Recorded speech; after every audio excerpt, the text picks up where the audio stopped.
ऐसा कहा जाता है कि बिना राधा भगवान कृष्ण है आधा। मतलब ही राधा जी के उल्लेख के बिना भगवान कृष्ण का उल्लेख अधूरा ही कहा जाता है। ऐसा सौभाग्य राधा जी के नसीब में आया, किंतु ऐसा सौभाग्य सारे ही भगवान कृष्ण के भक्तों को नहीं मिल पाया। भगवान कृष्ण के दीवाने तो बहुत सारे लोग थे, किंतु एक दीवानी ऐसी भी थी जिन्होंने भगवान कृष्ण को मन ही मन अपना पति मान लिया था और भगवान कृष्ण को प्राप्त करने के लिए वो हंसते हंसते जहर का प्याला भी पी गई थी। उन्होंने भगवान कृष्ण के रिश्तों के सामने अपने माता पिता भाई बहन इन सारे रिश्तों को त्याग दिया था। जी हाँ, ऐसी ये संत है संत मीराबाई, जिनकी कविता गिरिधर नागर आज हम पढ़ते हैं। नमस्कार बच्चों, मैं जीतू सर स्वागत करता हूं मेरे YouTube चैनल में जिसका नाम है जीतू सर्स क्लासरूम।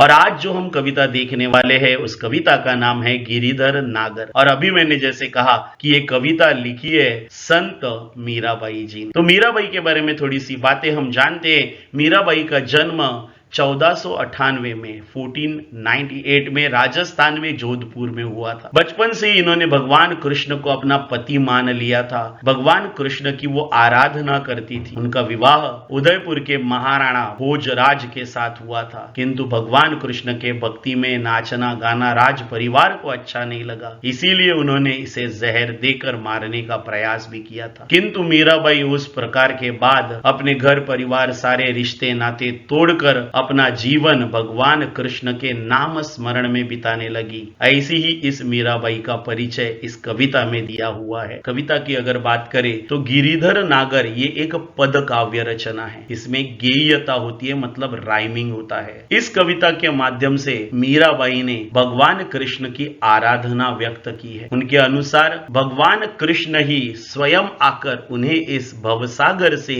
मतलब ही इस संसार रूपी भवसागर से उनका बेड़ा पार लगाएंगे। तो देखते हैं क्या लिखा है इस कविता में। मेरे तो गिरिधर गोपाल दूसरो न कोई, जाके सिर मोर मुकुट मेरो पति सोई। बच्चों, ये कविता जो है वो मीराबाई ने लिखी है और मीराबाई रहती थी राजस्थान में। तो उनके कविता के कई शब्द राजस्थानी भाषा के प्रभाव वाले महसूस होते हैं। कृष्ण भक्त मीराबाई एक महान कवयित्री भी थी।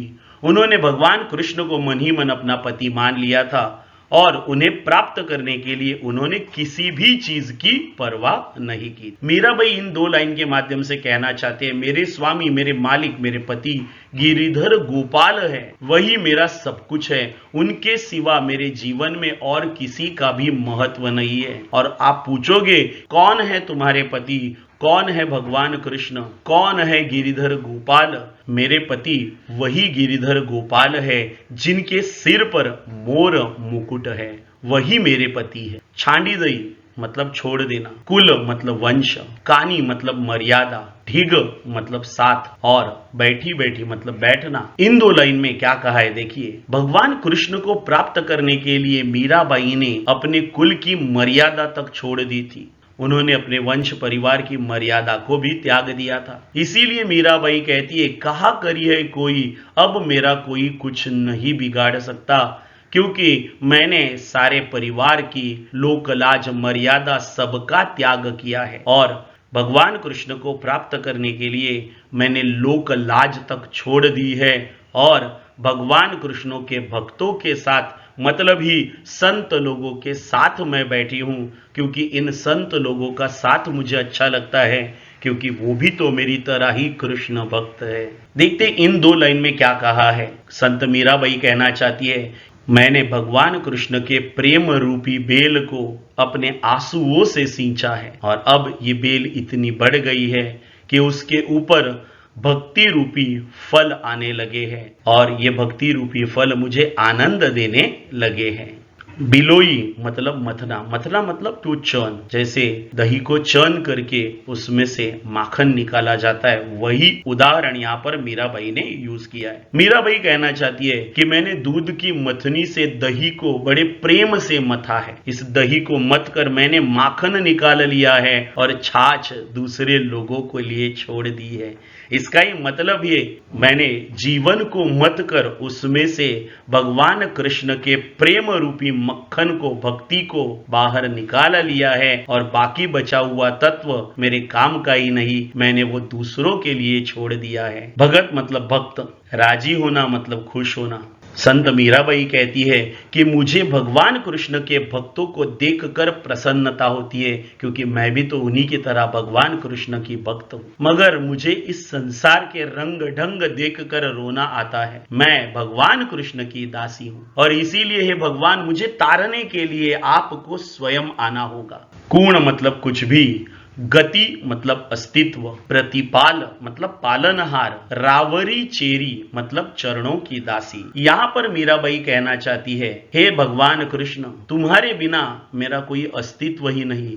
अगर कृष्ण नहीं तो मीरा भी नहीं। तुम ही मेरे पालनहार हो और मैं केवल आपके चरणों की दासी हूँ। हे भगवान, मैं रात दिन हर समय आपके ही नाम को जपते रहती हूँ। जीवन की शुरुआत से आपका नाम जपते आई हूँ और जीवन के अंत तक मैं आपका ही नाम जपते रहूंगी। मैं बार बार पुकार रही हूँ, हे भगवान, तुम्हारी आरती उतार रही हूँ। मैं केवल तुम्हारे ही नाम की माला फेर रही हूँ। हे भगवान, ये संसार जो है वो विकारों का सागर है। जैसे ही इस संसार में जन्म मिल जाता है, इसके साथ कई रिश्ते नाते जुड़ जाते हैं जो मुझे आपके तरफ आने वाले रास्ते से दूर करते हैं। इस संसार रूपी समुद्र में जैसे एक नाव फंस जाती है, वैसे ही मैं घिर गई हूँ। मेरी नाव अब डूबने लगी है। भगवान, नाव फाटी प्रभु पाल बांधो, बुड़त है बेरी। मेरी नाव अब डूबने लगी है, आप ही आओ और मेरी इस जीवन रूपी नैया को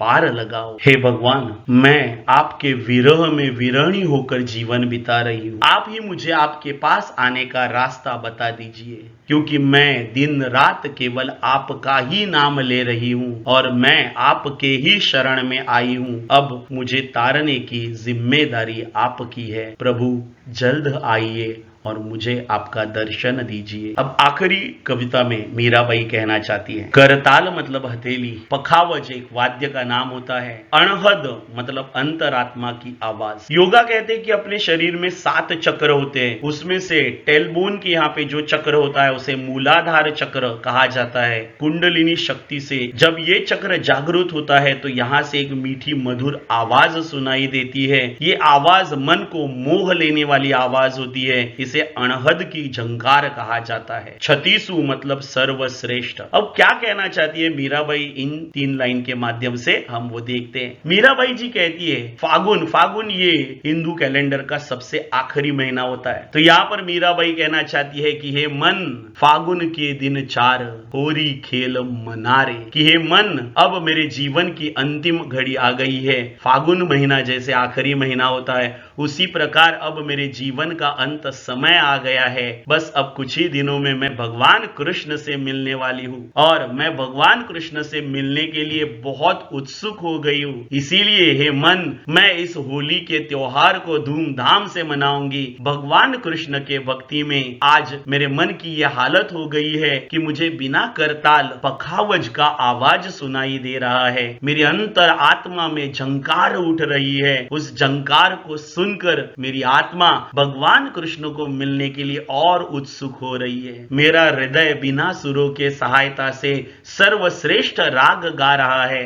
मेरा रोम रोम भगवान कृष्ण के प्रेम रंग में डूब गया है। मैंने शील और संतोष रूपी केसर घोलकर प्रेम रूपी पिचकारी बनाई है। आसमान में गुलाल उड़ रहा है, जिसके कारण आसमान लाल रंग का हो रहा है। लाल रंग ये प्यार का रंग है जो चारों ओर फैल गया है। घट मतलब हृदय, पट मतलब द्वार, बलिहारना मतलब निछावर होना। यहाँ पर मीराबाई कहना चाहती है कि मैं कृष्ण भगवान से, मैं मेरे लाडले कान्हा से मिलने के लिए भाव विभोर हो गई हूँ कि मैंने लोक लाज की परवाह करना छोड़ दिया है। मैंने मेरे दिल के सारे द्वार खोल दिए हैं भगवान कृष्ण के लिए, मेरे लाडले कान्हा के लिए। मेरे भगवान कृष्ण ही मेरे गिरिधर नागर है और उनके चरणों पर से मैं मेरा जीवन निछावर कर रही हूँ। इसी के साथ ये कविता यही समाप्त होती है। अगर ये कविता आपको अच्छी लगी होगी तो आपके दोस्तों के साथ इसे शेयर करना न भूलें, और हाँ, आपके कमेंट का मुझे इंतज़ार ज़रूर रहेगा। आज के लिए बस इतना ही। जय हिंद। और याद रखिए, पढ़ेगा इंडिया तभी आगे बढ़ेगा इंडिया।